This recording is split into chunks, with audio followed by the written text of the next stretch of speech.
evening, I'm Marty Olsen, and welcome to City Focus this week on a nice rainy evening. And before we get into the meat of the program, I'd like to just offer a few public service announcements. For your pleasure, on May 20th, the New London Kiwanis Club will be having its annual golf tournament at Shannicosset Golf Course in Groton. And it's a shotgun start at 12:30, and the cost is $140 per player. It's a major fundraiser for the club to support its community service activities. And if you're a golfer or know a golfer, please contact me or Ted Nelson or Sherry Lombardi if you'd like to participate in the tournament. Also, with St. Patrick's Day just around the corner, the New London Lodge of Elks at 81 Washington Street is having Irish night tomorrow evening. So if you want to stop down to the lodge and get a corned beef and cabbage dinner on Wednesday the 13th, it's $8, and that's a good deal. Get a good Irish meal and stop on down. Also on Sunday with the parade in downtown New London, the parade will conclude at the Elks Lodge. The lodge will be open, so if you'd like to stop in and visit, please do so. And also on Saturday the 16th, the lodge is having its Elk of the Year award evening, and Wayne Vendetto will be recognized as Elk of the Year, former mayor of the city. Citizen of the Year will be recognized as Joe Jaskowitz, who was the former mayor of the town of Montville. And also Officer of the Year is Herb Eldridge from the New London Lodge of Elks. So if you'd like to come down and support some of our local movers and shakers, and come on down. It's a chicken dinner for $12, and it's a good deal, and it's a lot of fun. Well, with that said, I'd like to introduce my guest this evening, and I'm really thrilled. I think we've got a wonderful topic this evening. I have Ian Thomas in as my guest. He is the publisher of The Scope magazine. Currently, it's kind of an online publication, and it's kind of ebbed and flowed between written and, I should say, online and print. Hard copy, currently, primarily, it's an online edition, and soon to be back in print. Soon to be back in print as well, so it'll be a joint publication. Yes. It won't be one or the other, it'll be both. I think that's your goal. Exactly. Yes. Cool. Well, let me just give a little intro to my guest. He grew up in Montville. He was born in Groton in 1975. So needless to say, I've got him by 1 or 2 years.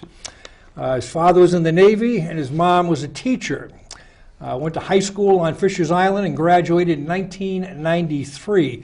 And took a few years off after that, and worked at some various jobs, and as he puts it, if at all, and traveled a bit around the country. And I think that that's something that a lot of young people try to do, and you've had the fortune to do it. Maybe we can explore a little of that as well, sure. Part of our conversation here.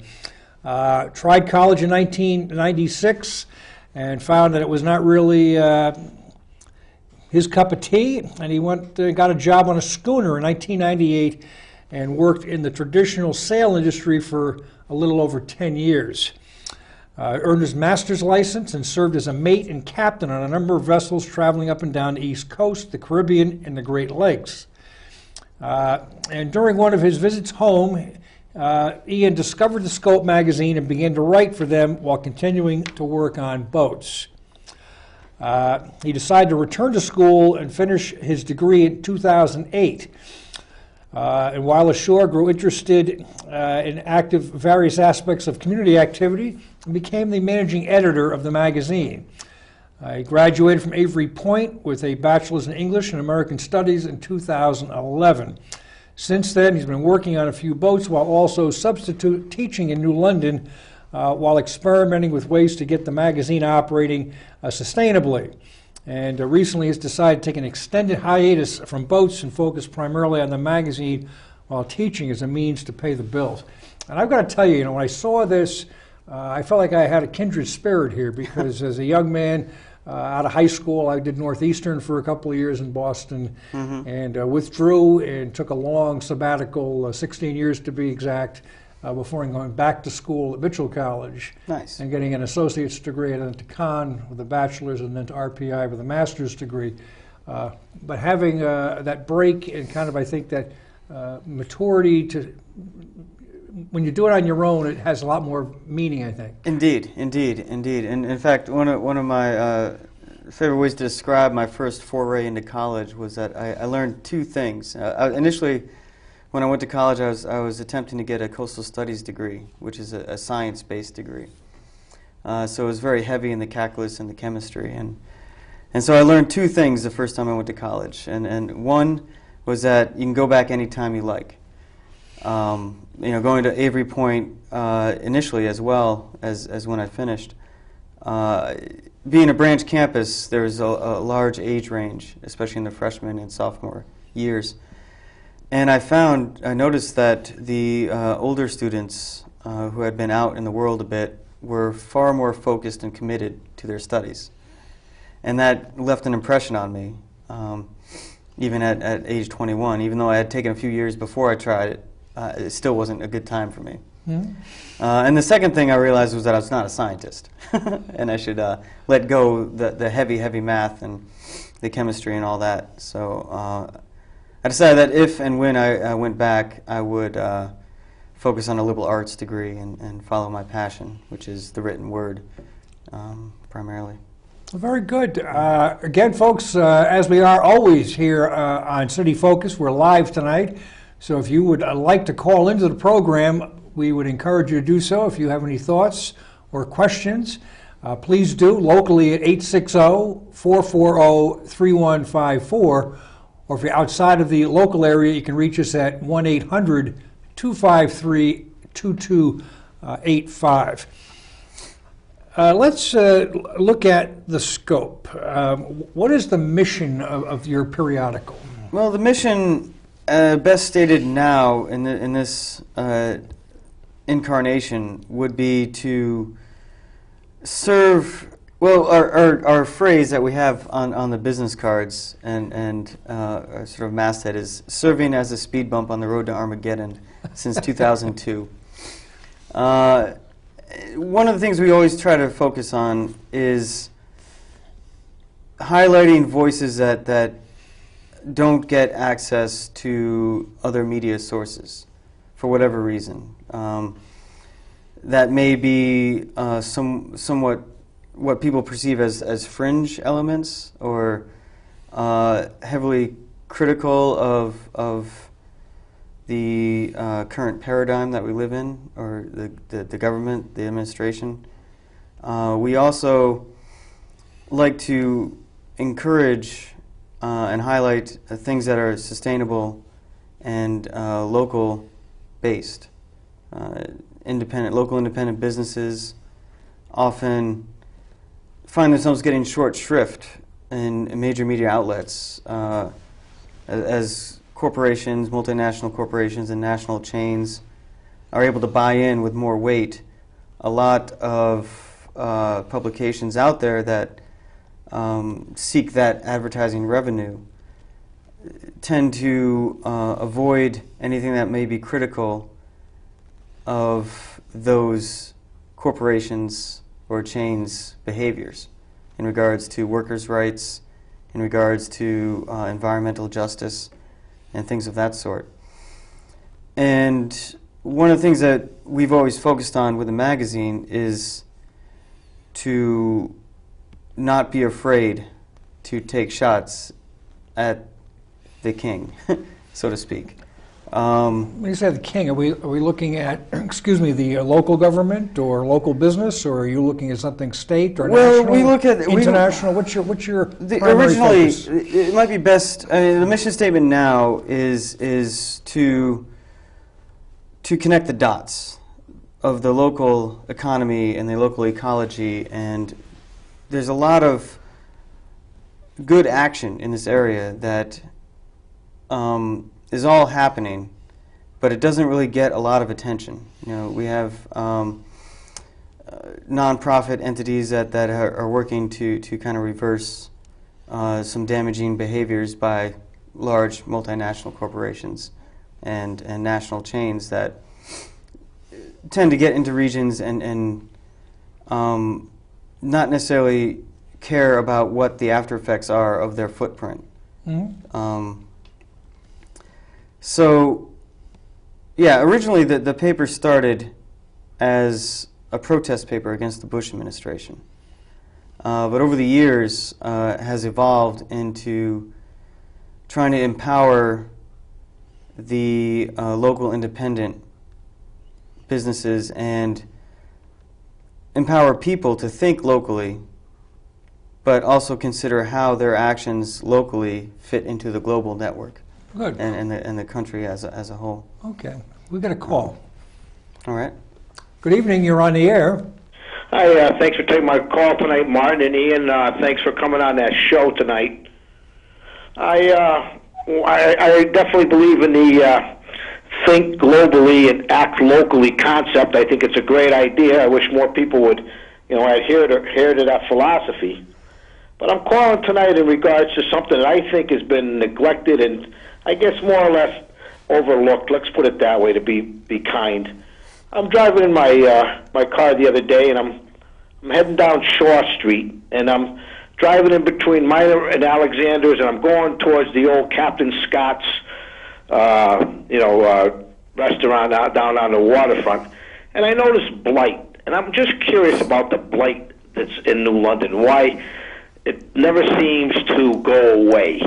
I go down this street on Shaw Street, and I look to the right, and these old buildings are dilapidated and discolored and falling apart, and I'm just appalled with the money or resources and all the goodwill in New London that blight gets overlooked. And I'd like to know, Martin, first of all, why it's never addressed in the city. I could probably give you, without hesitation, 30 different addresses, but this really stuck out because, to me, it is right down in an area that's close to the downtown. It's not one or two buildings; it's probably 6 or 7 buildings, just to start on one street. I'm just curious why blight gets such a pass, or is it a sacred cow in New London, and why it's not addressed? Help me out, Martin. Okay. For starters, I agree with you, and I think it's something that needs to be addressed. And last term, we were attempting to address it through a program called Operation Clean Sweep, which was being run through the Public Works Department. It was initiated by Keith Chapman, who was Public Works Director at the time. Quite frankly, with the transition in government, I honestly don't know what the new administration is doing in this area, if anything at all. Is this something you'd care to comment on? It's been a long frustration, a personal frustration of mine. As I've been familiar with the city over the years, growing up in this region, and then going away and coming back, I've noticed the same thing, that whole area down there by Shaw Street and of course the Fort Trumbull Peninsula is particularly ravaged, and it bleeds into downtown as well. It seems that the city's been troubled with how to value the historical quality of its architecture, while also encouraging landlords to keep up their properties and get new businesses into old properties. And it's becoming a huge problem, and almost to a point where there may not be a good solution left available. Well, a key to taking blight on is to administer whatever program that you're going to do. And there are ordinances and laws and building codes already in place to address these, is to do it fairly and even-handedly. And I think that in New London, that perhaps that over time has been a problem, because there are some folks that have been, you might say, connected, and it's hard to tell you to do it, mm-hmm.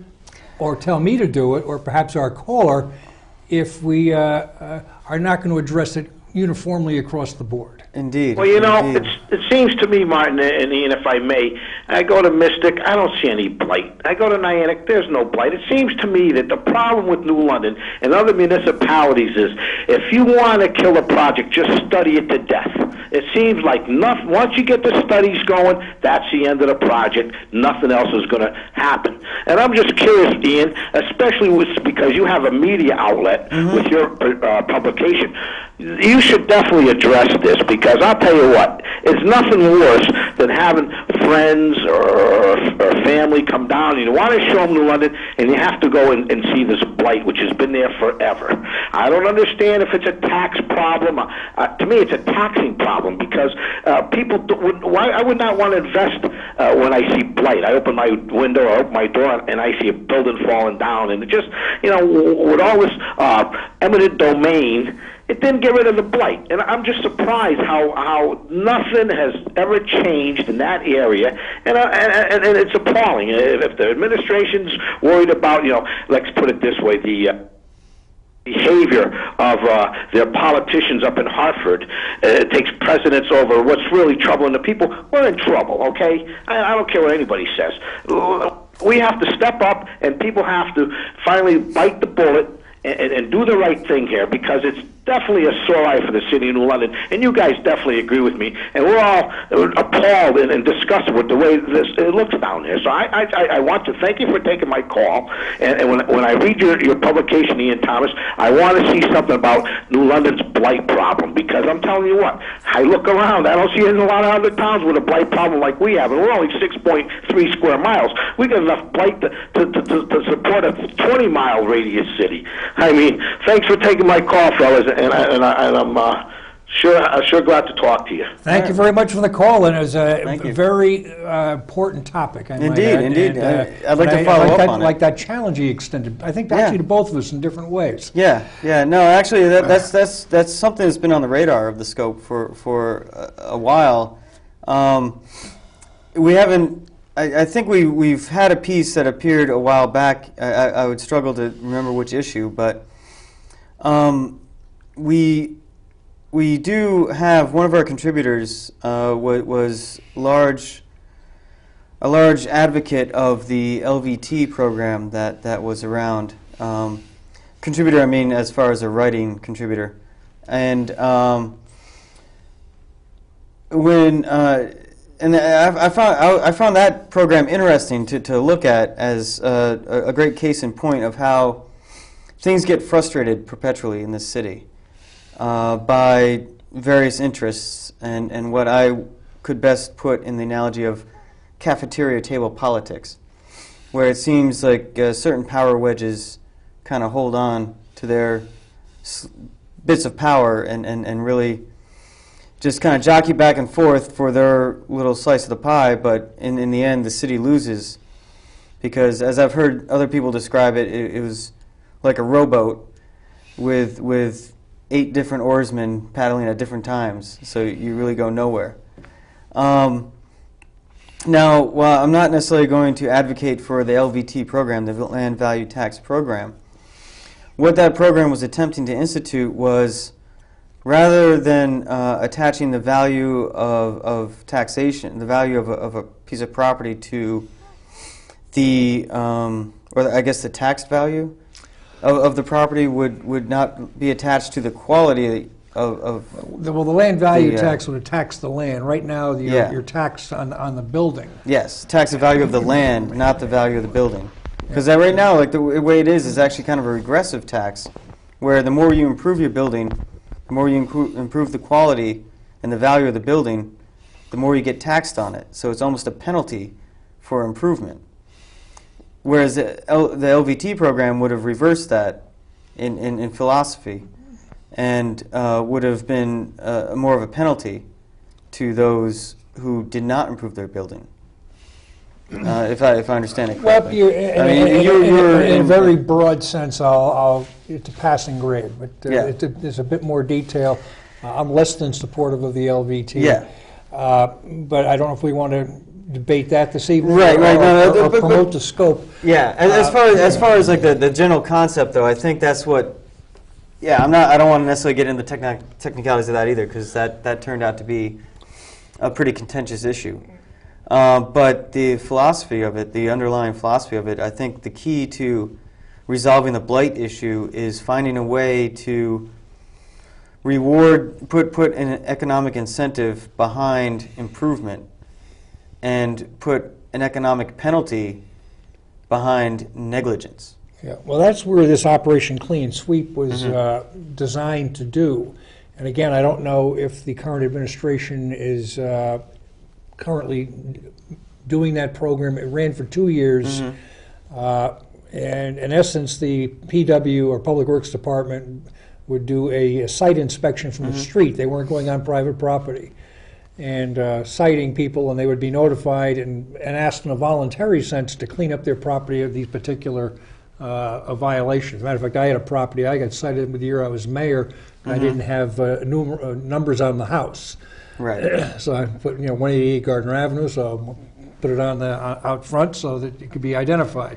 And that was a violation, and you took care of it. But that's not a big item, but it's an example. And my point, too, is that they weren't picking and choosing who got cited. Right, right. And it didn't get involved with zoning necessarily. It was just site inspections. That's correct. When you get involved with zoning, then that's a different whole ball of wax. Yeah, because understandably there were, some of the opponents against LVT were people who had large tracts of land that, due to the nature of their business, could not develop those lands. And it's a justifiable position to have, and a justifiable concern. Yeah. Well, one thing I wanted to ask you, and I don't think we've done this yet, and I think it's important, and that is, how would somebody who wants to see your periodical, how do they access it? Well, we I'm going to access it now while we're talking, so they can kind of reference it. That'd be great. We actually have a piece up now. We were at the Chris Murphy Town Hall meeting, so we have some footage and a bit of a write-up on that. The website is thescopemagazine.com. 3 words all put together, thescopemagazine.com. And anyone that's interested in stories, either submitting stories or suggesting stories, can email me or email the whole publication via thescopemagazinenl@gmail.com. So we welcome all submissions. Anyone that wants to contribute pieces of writing, guest opinion pieces.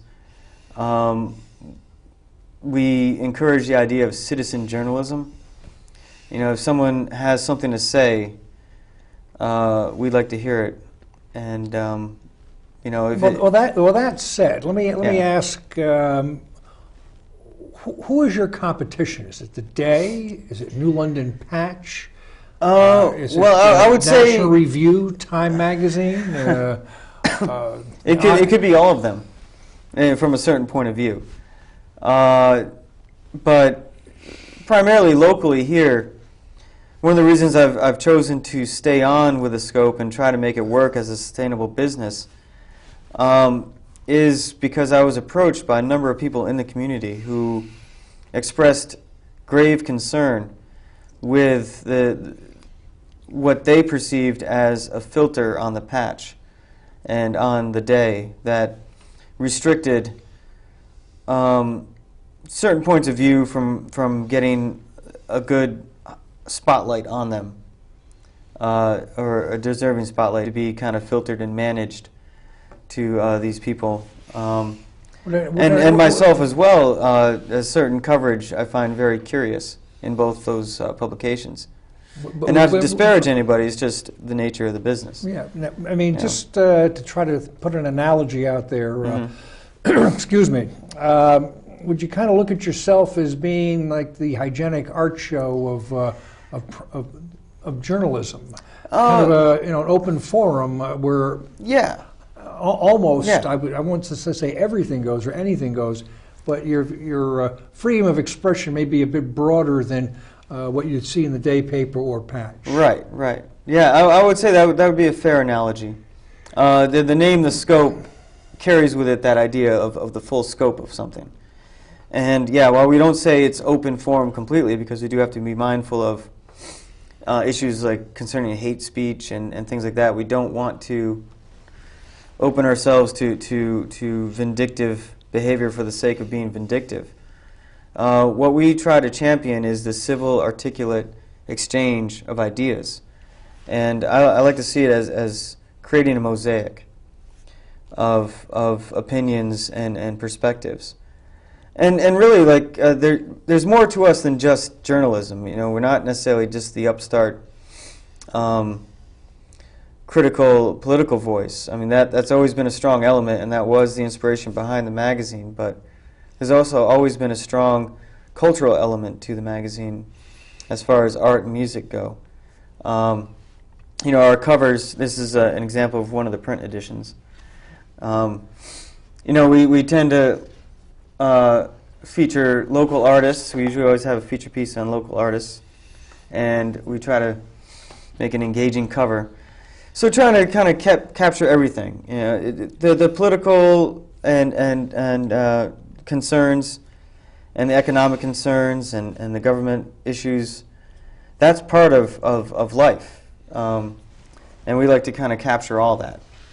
But we do recognize that there are those out there who feel frustrated by what they perceive as slants in coverage or filters in editorial. Well, you know, it's interesting because recently you and I chatted, and which is one of the reasons why we connected to have you come on tonight, which I think is excellent, is that you've asked me to forward to you copies of this program. Yes. And which I think is marvelous because it expands my viewership and people to access what we're doing here. Yeah. But this is not purely a political program. I mean, it's a community program. I've had the football coach on, Mike DeMauro from the Day, who's a sports writer. You're on this evening. Yes. It's not as if we're in here discussing all the local issues or beyond week in and week out and just, or you know, taxes. Yeah. I think we're trying to get a broader based interest, and so some of this type of material, it's like last week we had I had two representatives from TVCCA on, and that was the first program that you put on the Scope. Yeah. And I would hardly call that political. No, not at all. Not at all. That's a social interest, you know, and a community interest. You know, they're doing good work for the people. And I know you have the Green Party, their program, which I believe comes on after I do. They've been airing some of their material as well. Yeah, we have an agreement with Thinking Green TV as well as your show, and I've put out requests to other hosts on other shows here as well to forward me their stuff. I'd like to create an online archive of the community discussions that happen here. I think this is a great resource. It's a wide variety of topics too. Yeah, and it's a great way to capture people in their element and talking about what they're passionate about, and like I think Thinking Green coming up tonight has a few musicians on, so I'm looking forward to getting that DVD as well. So yeah, I mean, we don't try to be too hardcore into the political thing, but we do want to offer ourselves to those who feel, you know, frustrated by the other venues available. And yeah, I mean that's I think pretty much sums it up as far as that goes. That's good. Yeah. Again, ladies and gentlemen, this is City Focus, and I'm Marty Olson. I'm your host this evening, and we are live, and I'm joined by Ian Thomas, who is the publisher of the Scope magazine. If you'd like to call and offer some thoughts, if you are a reader of the Scope or viewer, or perhaps you'd like to learn something more about it or offer some thoughts what might be good for content, we can be reached at locally at 860-440-3154, or if you're out of the area, you can contact us at 1-800-253-2285.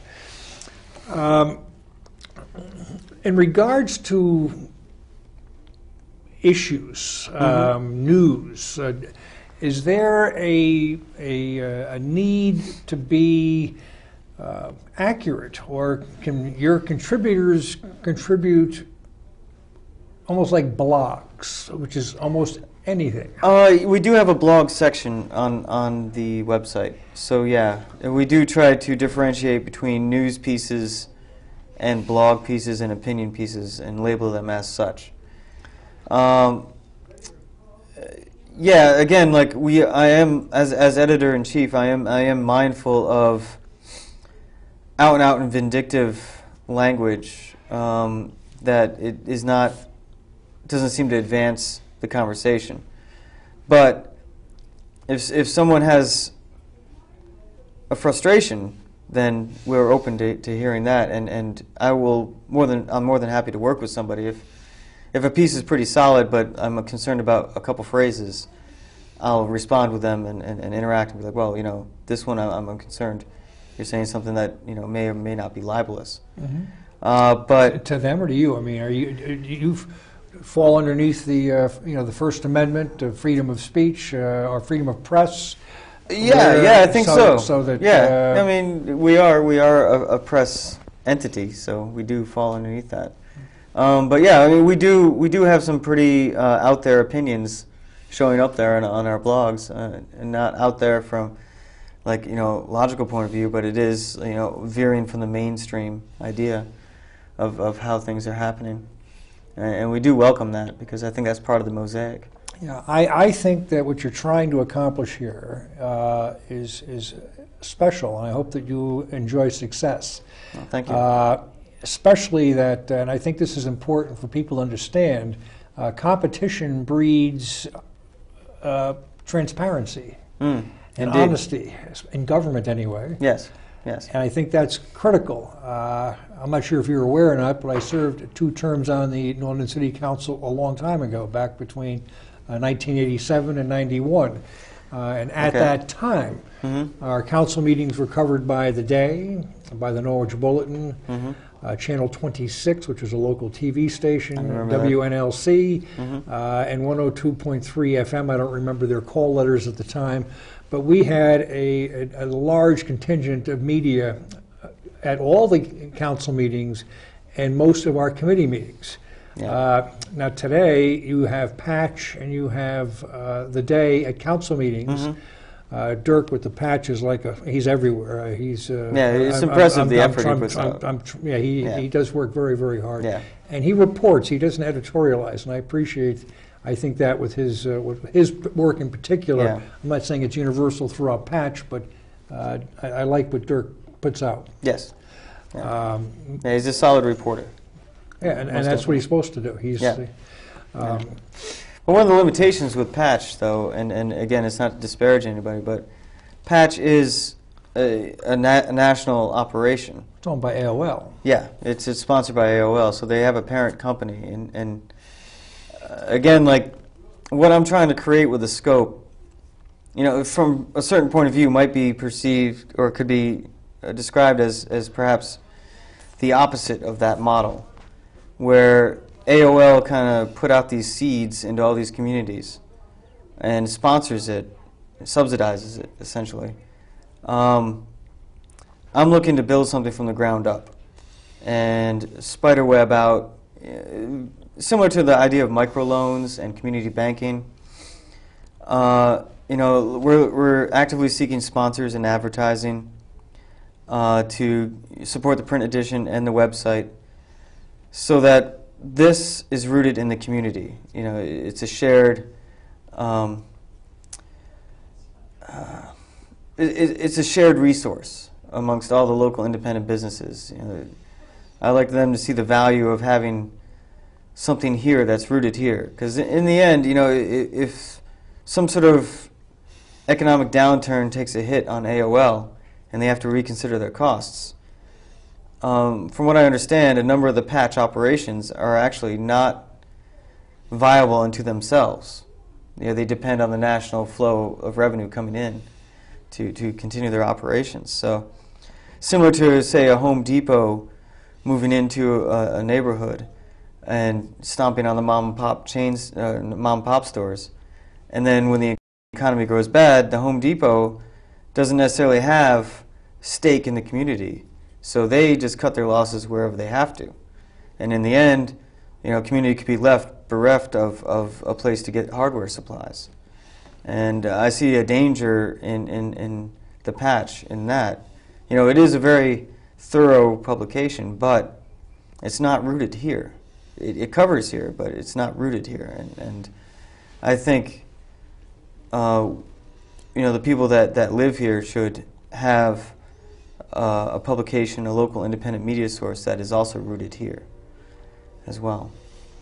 Now, with this model that you've outlined, are you doing this for fun, or are you trying to make a living at it? Do you want to get rich at it? Well, you know, rich is a relative term. You know? Well, that's true. Yeah. I would like to see this work as I like to see this become an institution of its own here. So yeah, I'd like to see it work as a profitable business that can sustain itself. Whether I get rich off it or not, you know, of course, yes, I would love to see the thing succeed, and love for this to primary job, primary source of employment. Not that I don't enjoy teaching or working on boats; those have been great, and you know, I look forward to continuing to do those things in life. But you know, my passion lies with this sort of operation and this sort of idea. You know, helping communities connect the dots. And I guess if I had to sum up the mission statement, it would be that. Now, do you is the periodical able to sustain itself? Irrelevant. I mean, to you earning a living with it, but is it able to? If revenue streams pay your expenses? In theory, yes. Yeah, the numbers that I've worked out, the possibility does exist. The trick is going to be spiderwebbing the support out to the right number of businesses and institutions and people in general, individuals, you know, advertising and sponsorship, you know, that is what's going to keep us afloat. You know, it's similar to the NPR model or the public broadcasting model of, you know, people supporting what they want to have in the community. Now, you know, we're doing the best we can to get this out here with meager support right now as far as revenue coming in. We're in the midst of an advertising and fundraising drive now, sponsorship drive, that hopefully will, well, you know, again, the numbers do work. It's just a matter of tapping in to the resources at hand and having people believe in us as much as we believe in them. Well, very good. We got another call. Good evening, and you're on the air. Hey, Marty, this is Dennis from New London. How you doing, Den? I just tuned in, and it took me a few minutes here to realize what this gentleman was talking about with the scope. Is this a newspaper or is this a magazine? It's a magazine. The Scope's actually been around for about a little over 10 years now. We started in 2002. This area has been around for 10 years? Yeah. We haven't been in print since 2011. But, yeah, we're working on being back in print by the first week of April. Now, are you folks going to, what kind of stuff are you going to cover in our city? Are you going to cover everything, or are you going to be in a certain area? We cover, we try to live up to our name and cover the full scope of things. We're the way I describe the magazine to people, we cover music, art, local politics, national politics, culture in general. One of the reasons I ask is because I don't know how many people you have working for you, but I attend a lot of council meetings, and I've never seen you or any other newspaper at the council meetings other than the Day and the Patch. Yeah, no, I haven't been to the council meetings recently myself. I'm fairly well taxed in my other projects. What we try to encourage, and I would encourage you, if you do attend the council meetings on a regular basis, is the idea of citizen journalism. You know, if there's something that needs to be said or something that needs to be covered in a way that you're unsatisfied with, we offer ourselves as that venue for you to contribute to. Oh, I see. Yeah, so I mean, we're kind of a shoestring operation at this point. And where are you working out of? Where's your location? New London. No, I meant where in New London? Oh, we have a studio/office space above the LNG right now. Well, young man, I wish you a lot of luck. We definitely need other venues in this city. maybe someday down the line, I may go out my front door and pick up your newspaper or magazine like I do today. I'll tell you what, do me a favor, go to the website, thescopemagazine.com, and if you enter your email address into the subscribe box, I can send you weekly updates of what we cover on the website. I will definitely do that. And if you want to send me an email as well, I can follow up with you. I'd like to follow up with you to talk to you about the council meetings, perhaps, and what you'd like to see covered there, and see if we can't figure something out. Because the main complaint I have about the day paper is I think they're very biased in many areas. I like the patch because they seem less biased. Now, with your magazine / newspaper, I don't know how you want to describe it. A magazine.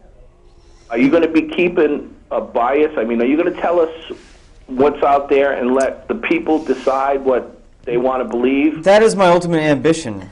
And I believe that a lot of the coverage that we do on the city comes across that way. Because most of the coverage on the city now comes through me, and the way I try to write is from a fairly non-biased point of view. I try to look at things fairly existentially. However, that being said, say again? TheScopeMagazine.com is what I'm looking for? TheScopeMagazine.com. All right, thanks a lot, my friend, and I wish you all the luck in the world. All right, well, thank you for the call. All right, see you, Marty. Take care, Dan. Thank you for calling. To follow up on that real quick, Yep. Again, back to the mosaic idea. I mean, we do have pieces in the magazine and on the website that are obviously biased and sometimes heavily so. What I'm trying to create with this is a mosaic where, if you can see the biased pieces, but there's multiple pieces from multiple biases. So you kind of get a feeling of what the overall if somebody has got a particular point of view on a city issue, and you will accept and encourage opposing points of view. Exactly. It's not as if the only point of view is this point of view. Yeah, exactly. And anything contrary to that, you're not going to receive gracefully. In fact, I'm actually in conversation with someone in the town right now who. He had some pieces, or a piece that he was interested in publishing in the next print edition, and we're looking. And I proposed him the idea of creating a point-counterpoint page, where his piece would be on one page, and a piece on the other side would be the counter-argument to his position on this issue. And so that's in development. That's something I'd like to actually have in every print edition, perhaps, if there's pressing city issues, which there usually always are, to get at least 2, if not 3 or 4 different points of view. And obviously, if there gets multiple, up to 3 or 4, we have to condense the size of the pieces. But I'd like to capture the conversation and let people kind of have a place where they can look at it in one spot and take it in and decide for themselves. Sounds good. Yeah. Got another call. Good evening. You're on the air. Hello. Hello. You're on the air. Hi. It almost sounds like a great, thesis for a master's. From what I gather, it's like residents or people creating their own news and then also commenting on it. I'm not, and I don't. Hope you don't take that in a. But it does sound like a great study for a master's thesis too. I take that as a great compliment. It sounds like you've captured the essence and the emotion behind this thing. Yeah. Yeah, and I like the fact. I mean, the day is so slanted. It's like a continual S, because they, I think, have reached over into borderline what I would consider corruption sometimes. Over the many years I'm talking about, maybe the lifespan of the day, but where someone says, I'll throw you a couple of dinners, don't put my kid in the police log, to as things get, depending on the situation, don't report on this, and some papers have been caught and some haven't. But I think that's how they get so slanted and so political and biased. And I really enjoyed the show, Marty, and I prefer like NPR. I feel like that's the closest to the news I'm going to get, like where they're just telling you the news and not what they think about the news, like Fox or CNN. Right, But right. Well, thank you so much. Thank you for the call and your kind words. Yeah, thank you very much, and please do check out the website, the Scope Yeah, Magazine. I've never heard of it before, so Yeah. for sure. Well, yeah. Thank you for your interest, and yeah, I take no insult or offense at any of that. I think you definitely captured the essence of what we're trying to do here, and yeah, we have been intermittent, so I'm not surprised that some people have not heard of us. You know, it's been an interesting history. There's been oscillations of chaos and rhythm, so to speak. But I'm looking to stabilize all that. You know.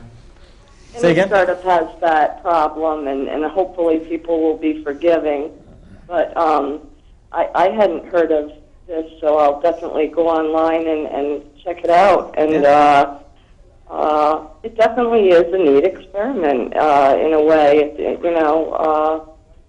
and I'll leave it at that, though, and listen to you more. Thank you very much. Thank you, and have a nice evening. Yeah, and subscribe. Go to the website, click on the subscribe box, and put in your email. We'll get you weekly updates.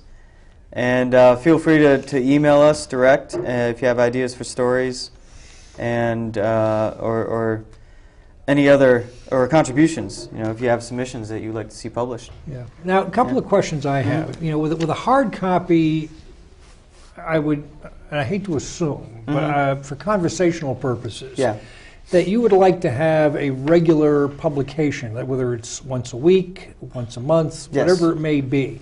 And then, so in between issues, you develop your next issue. Yes. However, when you're online, is it that rigid, or is your online copy evolving almost all the time? It's all the time, pretty much. As it comes in, we pretty much turn it around and post it as quickly as possible. As quick as we can get an edit on it and make sure that all the grammar and punctuation are acceptable. I'm an English major, after all. I do have a bit of an OCD complex when it comes to grammar and punctuation. But yeah, the business plan as it is now is to produce a print edition quarterly, so once every 3 months. And in between that, we have a rolling deadline on the website. Like I said, we'll publish stuff as it comes in. And we've started doing weekly updates with the website, where I take the most recent content, put it into email bulletin, and send it out to our contacts list. And combined with that, we're going to start doing broadsheets as well. So that I haven't determined exactly how viable that's going to be. As far as like doing either a weekly broadsheet or maybe a bi-weekly broadsheet. I like to do no less frequently than a month. To have that go by, to have something on the street that's about 8.5 by 11, two-sided, summarizing what's on the website with like one feature or 2 feature pieces on it, so that people can find it. And we distribute in coffee shops, bars, libraries. Any public place, really. We have a network where we've distributed in the past. And I'd like to get people used to seeing something in print with the Scopes logo on it on a regular basis. No more than a month gone by. Broadsheet, once a month as a minimum, and then quarterly print full magazine. I think is a model that's on the table now in the business plan, that if we get enough advertising and sponsorship revenue, we could sustain on a steady basis. Now, how much advertising do you have in it? And is this advertising being posted online, for instance? Online, we will have a box basically that shows up on every screen. No matter what page you go to on the website, there'll be about 300 by 400 pixel box that's, you know, vaguely equivalent to about a quarter-page ad in the print edition, you know, visually on the screen. And that will have a slideshow in it that shows, that rotates on a regular timed basis. And that the shows all our reason I asked sponsors. that, excuse me, I asked that is if one wants to advertise, and without knowing your advertising rates, I don't know if we want to get into that here, but the point is that you know, most businesses that advertise want to get an idea of how much, you know, what's your circulation, how many people see this? Right. Is it 50? Is it 100? Is it 10,000? And that also have a bearing Right. on the rate you're able to charge. Yes. Yes, indeed. Yes, indeed. And those statistics, right now the website is averaging between 1,000 and 1,500 hits a week. A week? Yeah. So, I mean, that's nothing that's, you know, that's kind of right about the level we're at. You know, it's not anything cataclysmic or astronomical, but it is steady and growing ever so incrementally. So, yeah, when we distribute the print edition, historically we distributed in the triangle, if you can perceive a triangle from Niantic to Westerly to Norwich. That's basically the geographic triangle that we distribute in, and with our primary centers being New London and Mystic. The magazine did originate out of Mystic, but pretty much it's now shifted. The heart of the operation is now primarily in New London. And is that because you're in New London? Yeah. I mean, you live in New London. Yeah, correct? exactly. And the two founders, the original founders of the magazine, Chris Keppel and Derek Olsen, have no relation, by the way. right.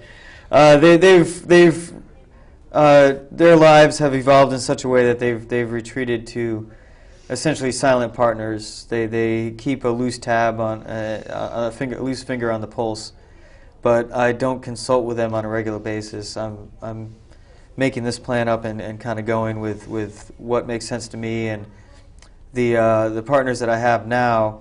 I have an advertising coordinator and a videographer that I consult with. I also have contributors and other people that have helped during the reboot phase that, you know, I seek advice and insight from. But in the end, I did incorporate this thing as a small business with myself as kind of the head man in charge.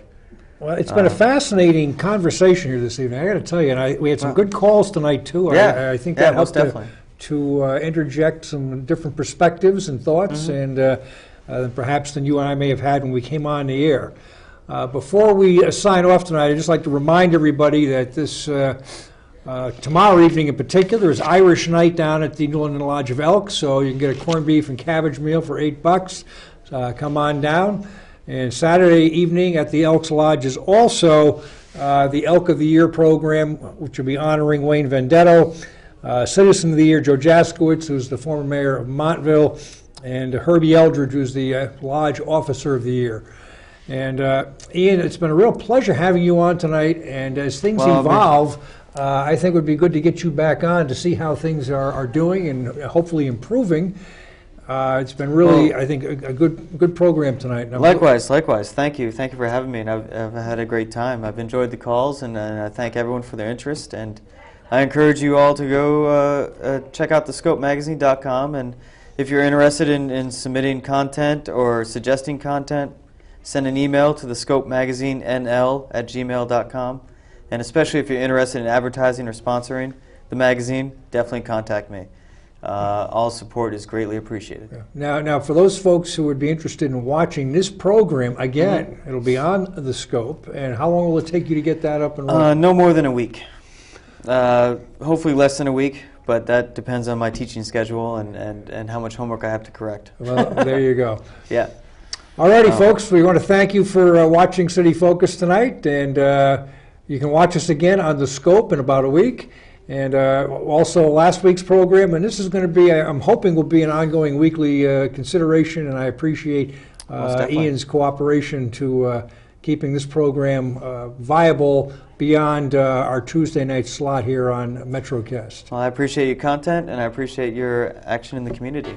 Well, thank you. And again, thank you much, and good night.